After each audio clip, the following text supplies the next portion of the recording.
It's tax season, and at LifeLock, we know you're tired of numbers. But here's a big one you need to hear. Billions. That's the amount of money in refunds the IRS has flagged for possible identity fraud. Now here's another big number. 100 million. That's how many data points LifeLock monitors every second. If your identity is stolen, we'll fix it guaranteed. One last big number. Save up to 40% your first year. Visit LifeLock.com/podcast for the threats you can't control. Terms apply. The Rita Cosby Show on the Red Apple Podcast Network. Breaking news. And tonight on the Rita Cosby Show, another 1,000 U.S. troops are on their way to the Middle East, and that includes the 82nd Airborne. And you know that the tip of the spear, guys, they mean business. Meantime, also, President Trump, this is fascinating. In the last few hours, I was watching President Trump in the Oval Office, and this was during the swearing in of Mark Wayne Mullen, who is the new Secretary of Homeland Security.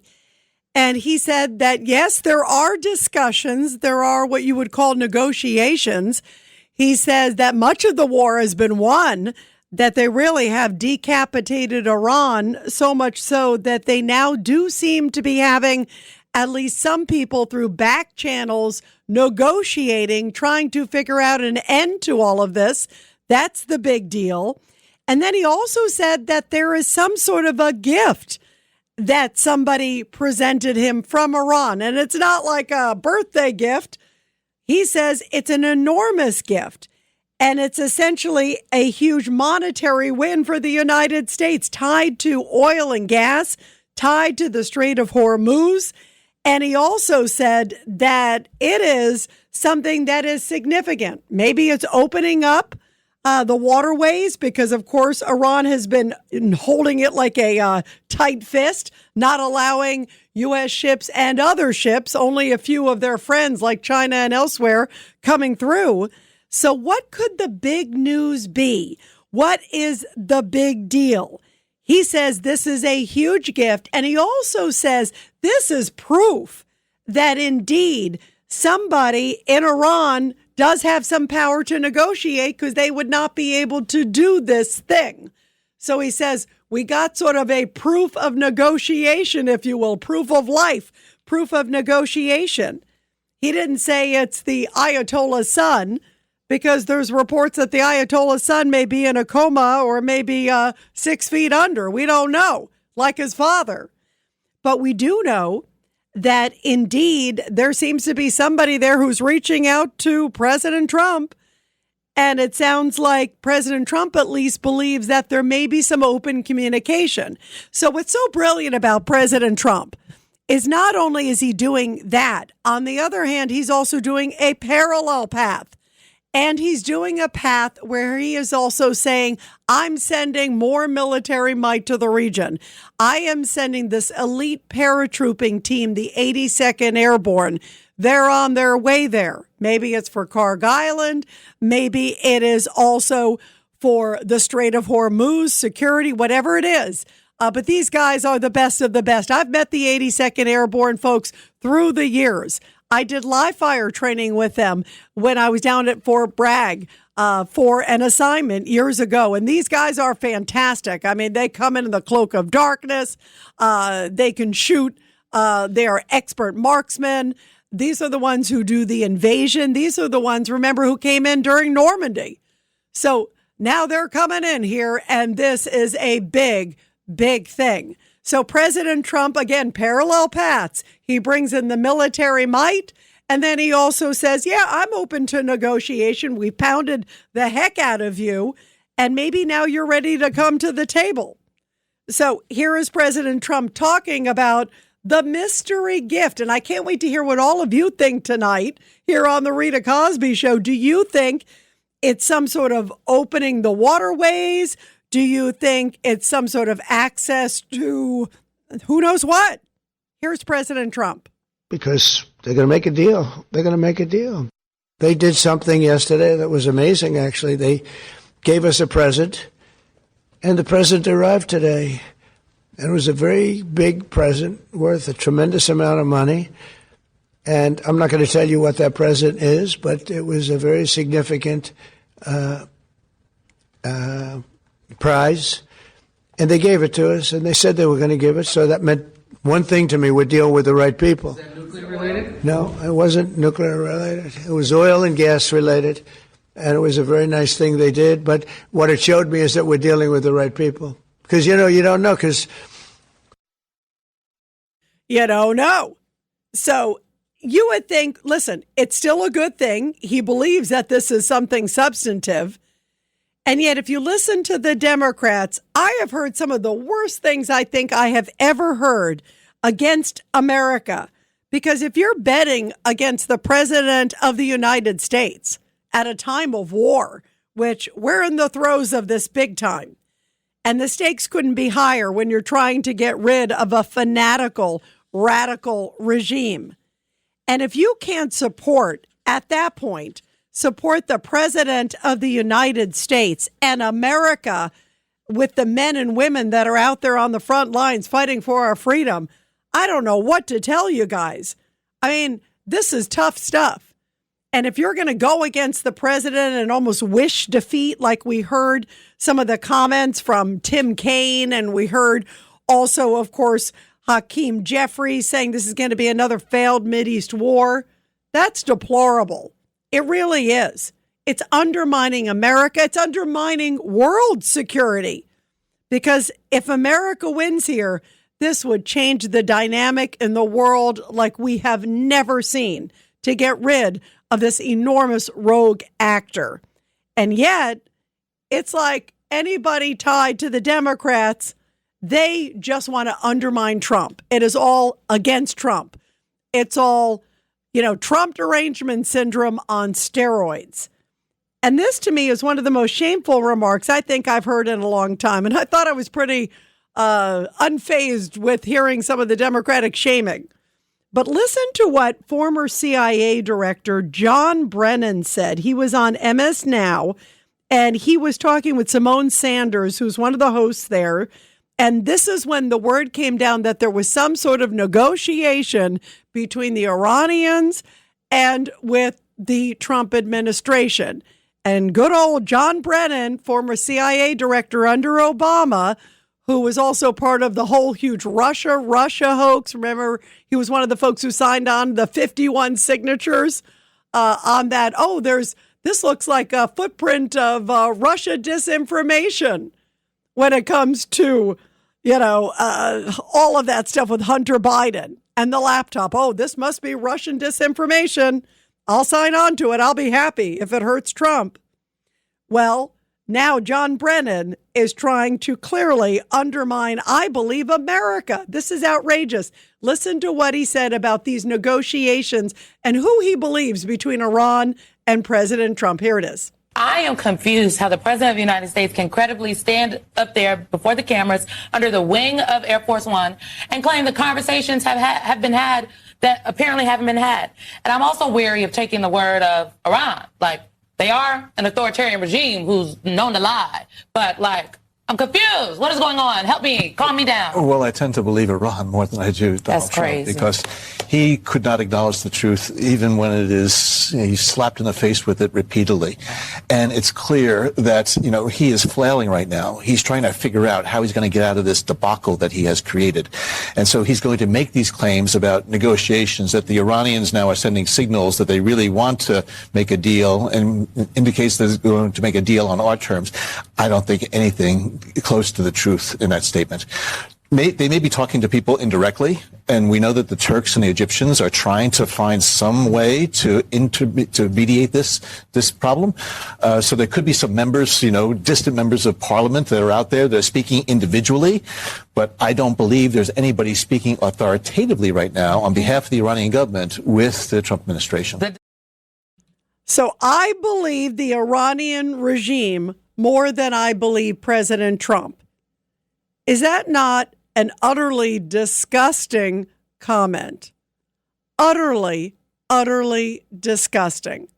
1-800-848-9222, 1-800-848-9222. And you are listening to The Rita Cosby Show.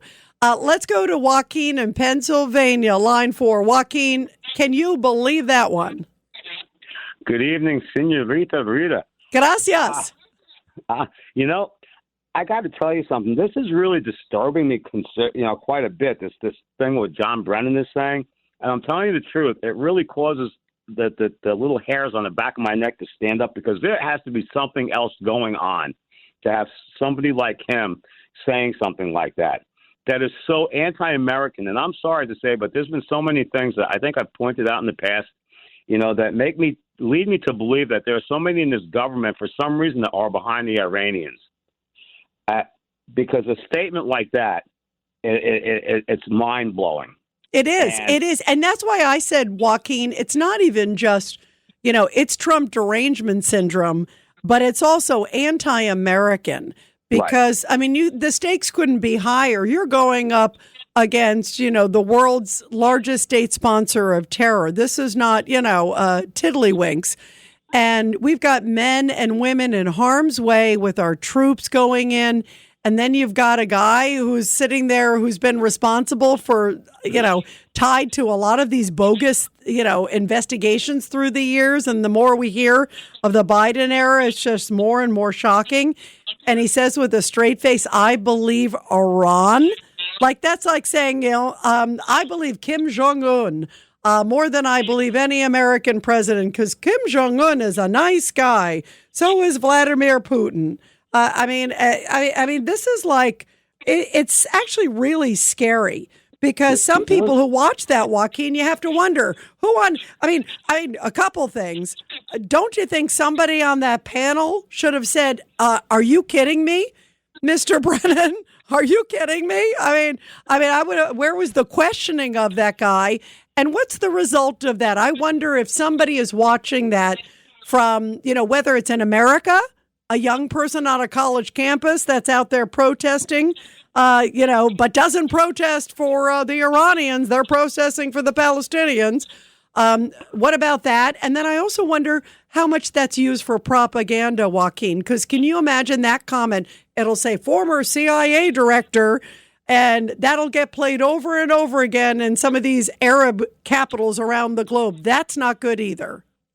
Well, I'm sorry to say, but I think that Brennan originally, I didn't have a chance to look up. I think he originally was a Bush guy, and this is what troubles me. And when you go back to the whole Iraq war thing, the thought always during that whole thing was, why didn't they go into Iran instead of Iraq? And also considering the fact that Saddam Hussein, quite frankly, was more of a threat to the Muslims than he was to anybody else. Yeah, and listen, by the way, I don't want to revisit that, but I will say to you that there were a lot of questions. I agree with you as to why we went in there. I contend exactly like you're saying that Iran has always been a bigger threat, and clearly, I just think most American presidents, if anybody would have done it, I think prior to Trump, it would have been George W. Bush. But I think it's been such a lofty endeavor that a lot of them didn't want to take it on. And I believe President Trump when he says that there's a former president, and I think it's Clinton, the way he's hinting, said to him, I wish I had the guts to have done that. I think that's true. I tend to believe that myself also. But actually, the other point I really wanted to make was, and this highlights how important education and media are really national security issues, because the educational system has turned all of our young people that go for higher education into a bunch of leftist, anti-American communists, basically, and Islamists is what they've done. That's the educational system. And now the media out there is really, putting propaganda out there that's anti-American. And the other point I want to make is listening to Cats and Claws and listening to Professor Dershowitz, who I love to hear. Me too. Everybody keeps saying Trump derangement syndrome, but it's really not Trump derangement syndrome, because quite frankly, Trump is just a representation of a sovereign America. And believe me, the Democrats, they loved Trump before he became President Trump and really, was out there going America first and make America great again. They loved him then, but now that he's out there and he's fighting for the sovereignty and the sanctity of the United States of America, now they hate him. Well, So but you know what it is, Joaquin? You're right. It's the sovereignty and safety of the country, and it's because he has a Republican in front of his name, and he's wildly popular, and that's why they fear him. That's why they threaten him. Because they believe he is such an enormous threat, because he still galvanizes enormous crowds. He still galvanizes the party. And they feel like if they can dismantle Trump, maybe they can have power again and open the borders wide open again. I mean, we haven't even gotten, we've gotten quite a lot out under President Trump, but there's still a lot of people in here. So can you imagine if suddenly, if it becomes a Democratic president, I promise you, I bet you on day one, they will open the southern border and the northern border. And that's a scary premise. Joaquin, thank you very much. And before I let you go, Joaquin, you are right. Because I was trying to remember, and I believe that Brennan was an acting director or something like that for the National Counterterrorism Center, I think under George Bush. I think he was there for like about a year or so, and then moved in later under Barack Obama. And then that's when he became like CIA, and I think he was Homeland Security advisor too as well. So he sort of rose through the ranks. But you're right, he came in originally under Bush. Joaquin, thank you very, very much. And everybody, we're going to continue your calls after the break. Can you believe John Brennan, former CIA director, saying he believes Iran more than he believes Trump? The Rita Cosby Show on the Red Apple Podcast Network.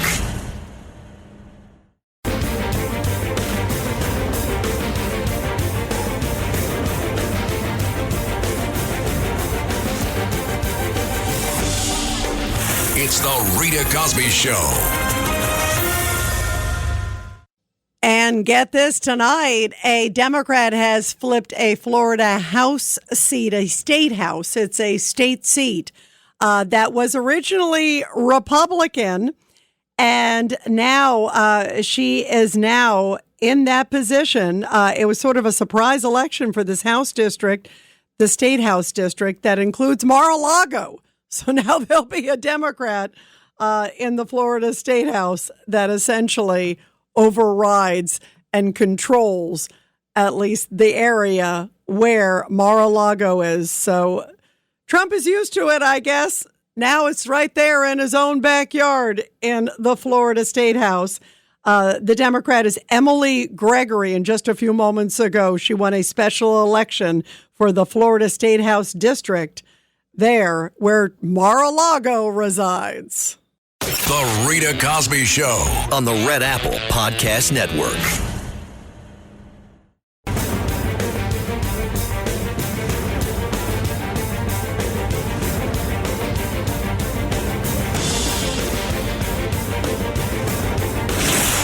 Rita Cosby is on.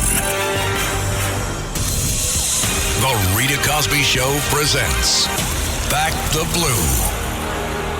And this Back the Blue segment coming from Wisconsin, where dramatic videotape that just came out, body cam footage, shows that the Omro Police Department shows an officer calmly rescuing a man who fell through the ice recently.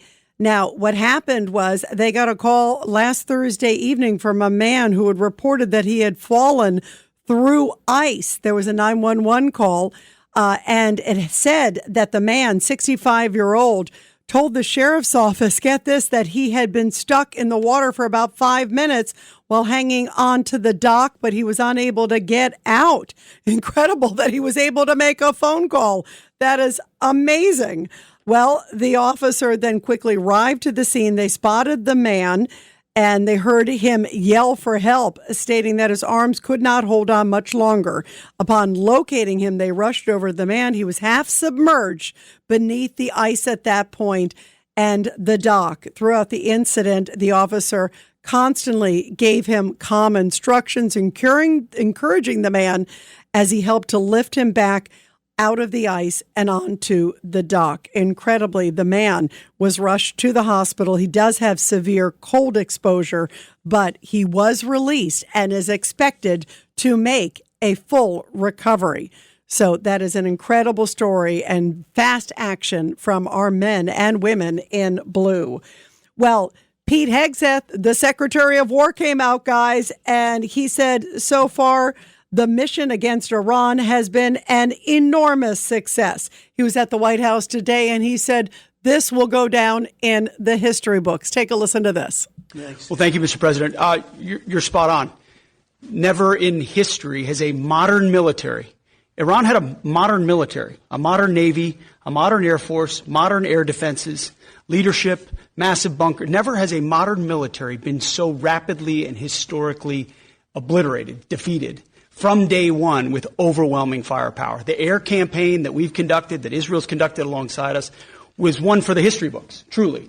And it's because we have a president of the United States that when he sends his warfighters out to fight, he unties their hands to actually go out and close with and destroy the enemy as viciously as possible from moment one.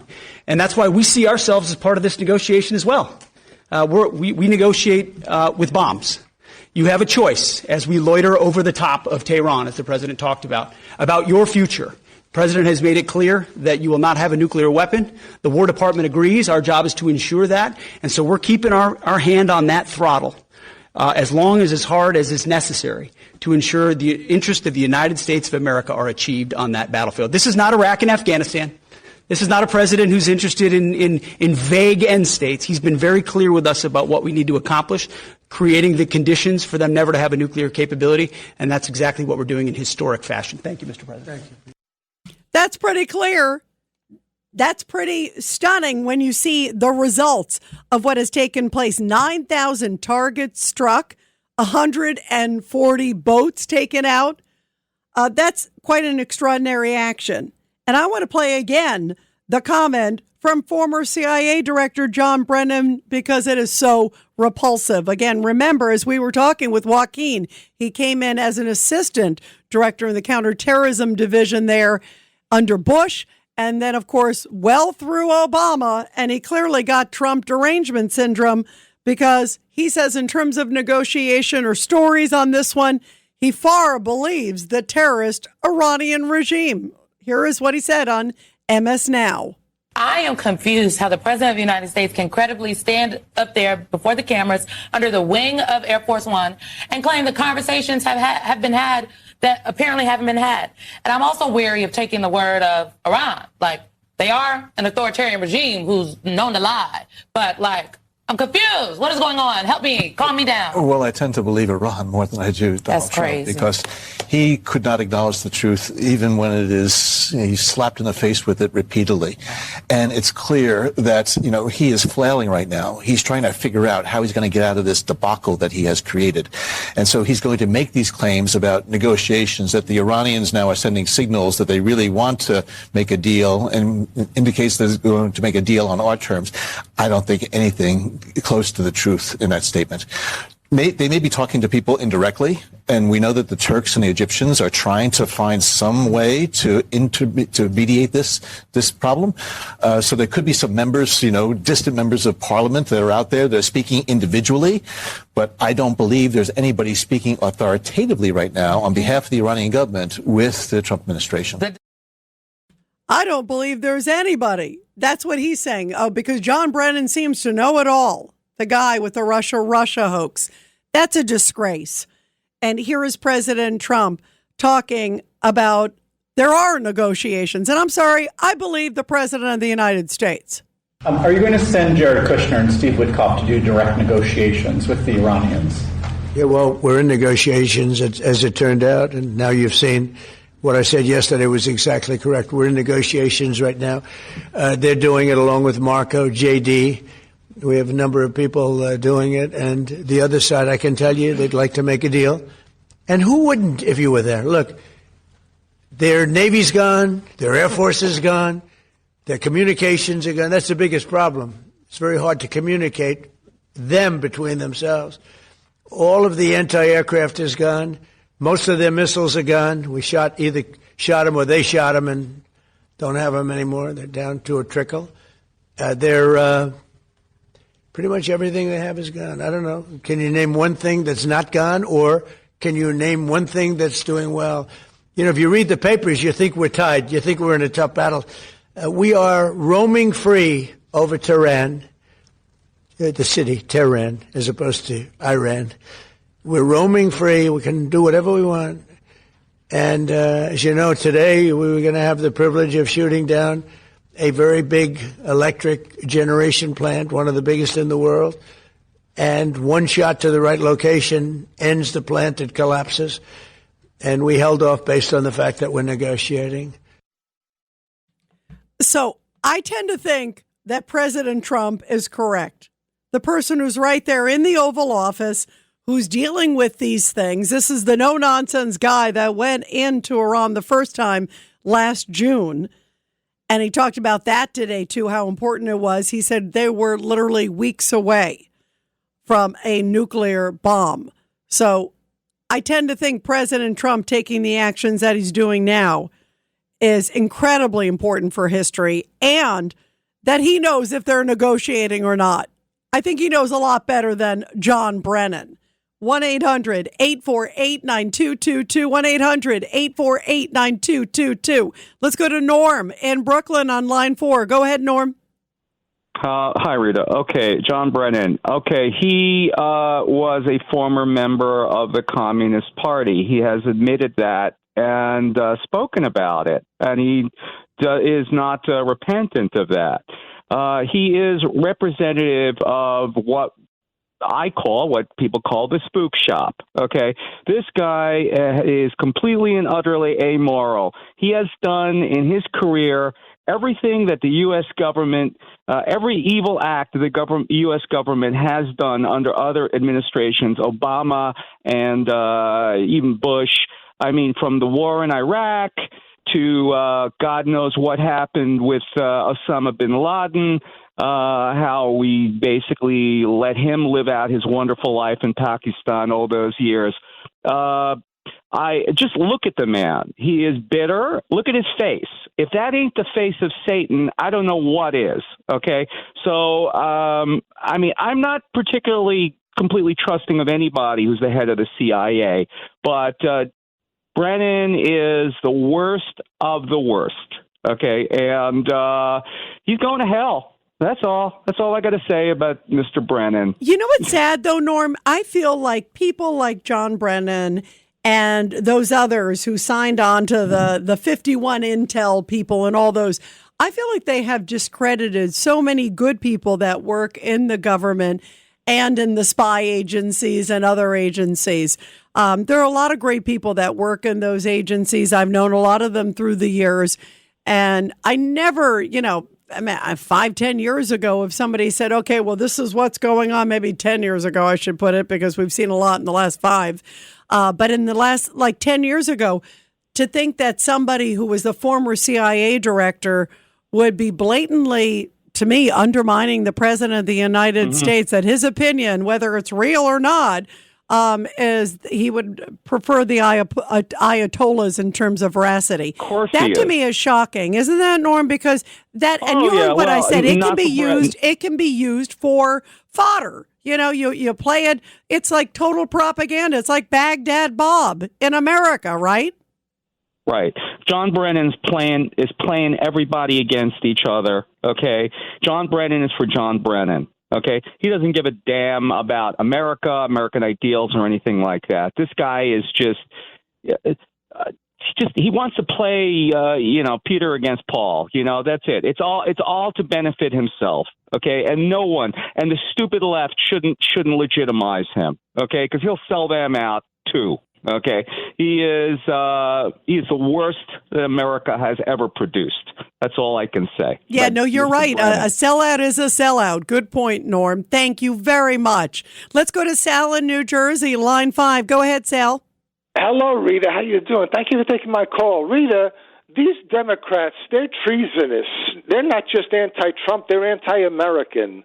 And we have to realize that I agree with Hakeem. We have to educate the American people, especially our young people, that we have to teach them how to be on the side of America, that we have to teach them to be patriotic, because if we don't, we're going to lose them, because they're going to be brainwashed by these liberal educators, because our educators in this country are a bunch of socialist communists.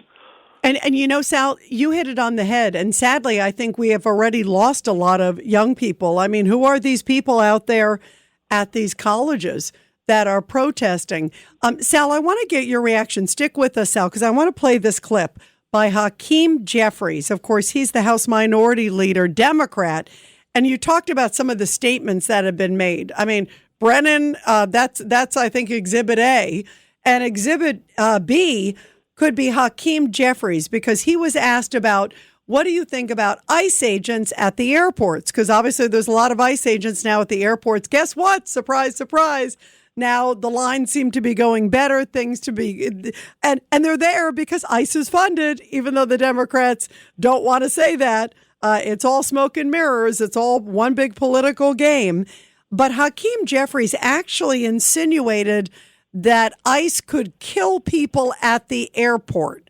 I mean, this to me is another sort of example of, I really feel so destructive, and so it creates this distrust of law enforcement that sadly is already there in some communities. I know not in ours, but in some communities, and I say not in ours, meaning all of you listening, most of you, I think are enormous supporters of law enforcement, as I am. But you see, Rita, if you go to Europe, like if you go to Italy or France or Germany, and you go to an airport in those countries, you'll see policemen with machine guns all over the place. Yeah. So nobody complains about that. How come they complain about that here in America? Yeah, you hit a great point. And some of those places are more liberal.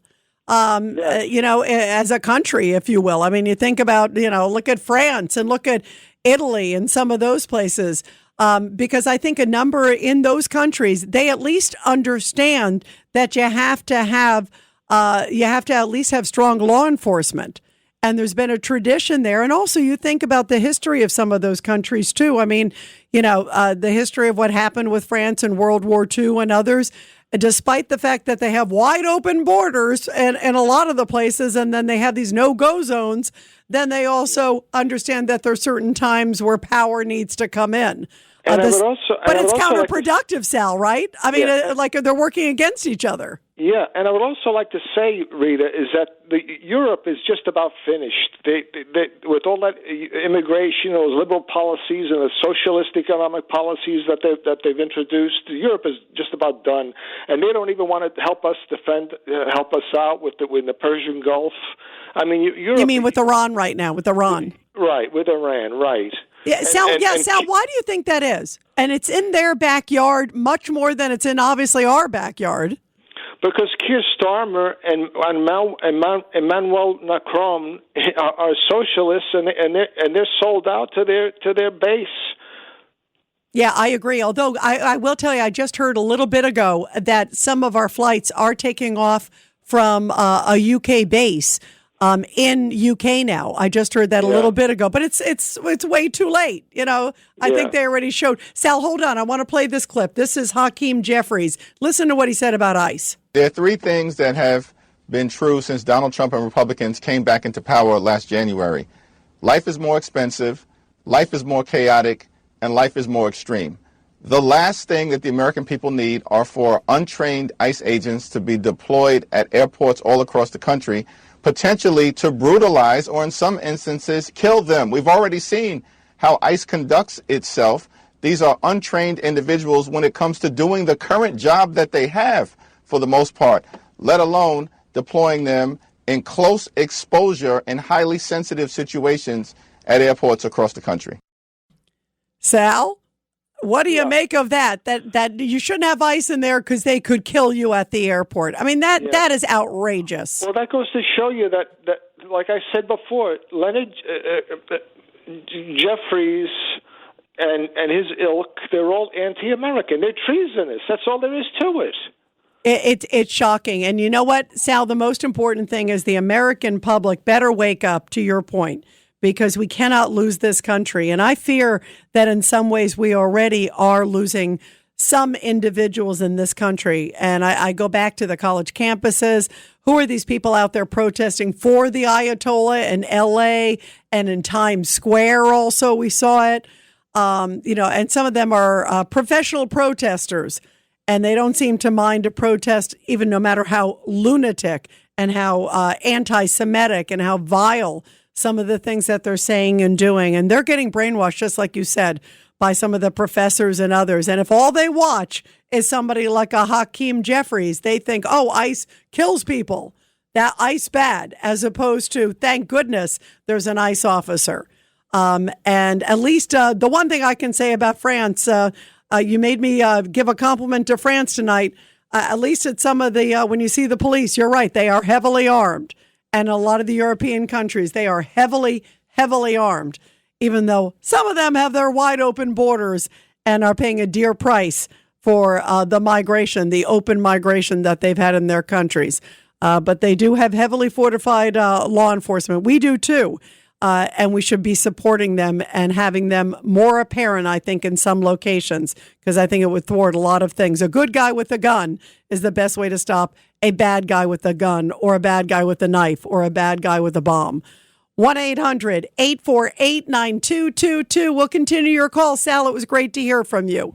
The Rita Cosby Show on the Red Apple Podcast Network.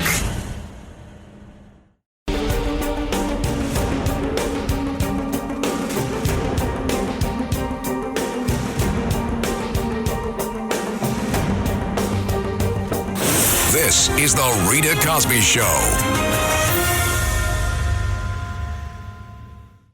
And coming up on the Rita Cosby Show, we will talk about, finally, the Illinois Governor J.B. Pritzker and also the mayor of Chicago, Brandon Johnson, respond to this horrible murder that took place in Chicago.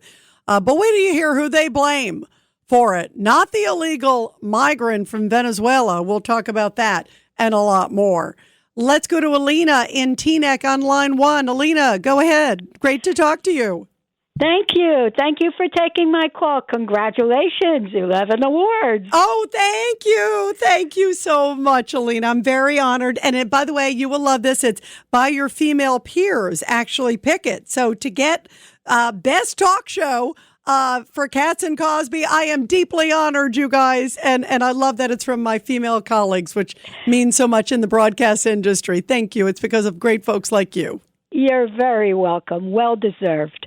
Rita, I have, and this is starting your next question, legals, illegals. We just had a huge settlement in the case of Bill Cosby. Yep, enormous. By the way, it was like $60 million, right? Right.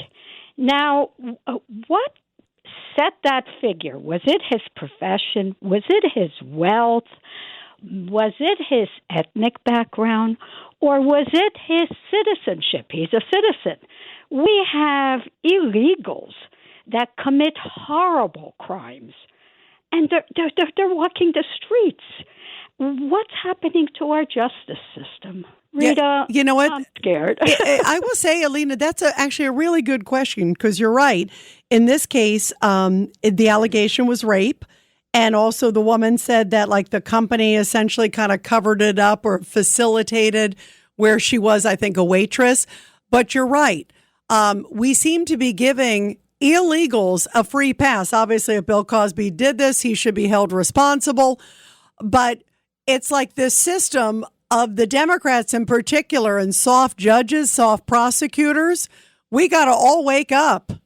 Thanks for listening to The Rita Cosby Show. You can hear The Rita Cosby Show weeknights at 10 on 77 WABC. If you like the podcast, share it with your friends and listen anytime at WABCRadio.com and download the WABC Radio app. Hit that subscribe button on all major podcast platforms. Plus, follow WABC on social on Instagram, TikTok, Facebook, and X. See you next time for a new episode so you never have to wonder. What the heck is going on here? USAA knows dynamic duos can save the day, like superheroes and sidekicks or auto and home insurance. With USAA, you can bundle your auto and home and save up to 10%. Tap the banner to learn more and get a quote at USAA.com/bundle. Restrictions apply.